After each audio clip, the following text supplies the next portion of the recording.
What sex means to an avoidant and what it's doing to your nervous system. You ever notice something strange?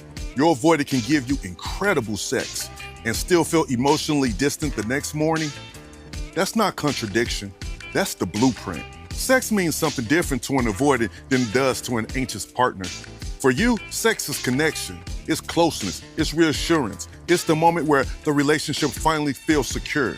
But for an avoidant, sex can be connection without commitment, closeness without emotional exposure. It's intimacy that doesn't require vulnerability. Think of it like a rented emotional apartment. They can stay the night, but they never move their furniture in. That's why the pattern feels confusing.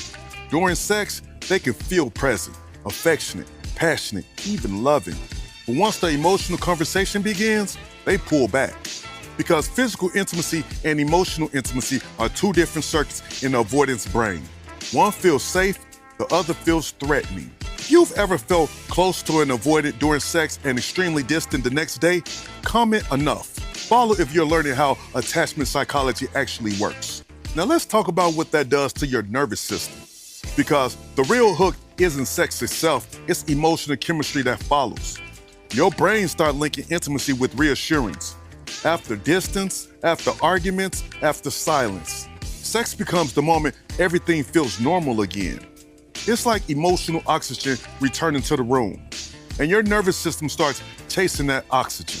Imagine someone turning the lights off in a room and then occasionally flipping them back on. When the light comes back on, it feels powerful, relieving, almost magical. But the reason it feels so intense is because you were sitting in darkness at first. That's what intermittent intimacy does. It creates spikes, and spikes creates attachment. That's why people often say the chemistry was unbelievable, but chemistry is not always compatibility. Sometimes chemistry is nervous system activation. Your body interprets intensity as connection, even when emotional safety is missing. Avoidance often feels safest in dynamics where closeness can turn off quickly. Sex allows connection, but it doesn't force emotional exposure afterward. So the moment vulnerability tries to deepen the bond, distance returns, and the cycle repeats. Closeness, distance. Your nervous system starts associating love with instability, and instability becomes addictive. But once you understand the pattern, the illusion fades. You realize that physical intensity doesn't equal emotional security. And the thing your nervous system truly needs is not more intensity, it's consistency.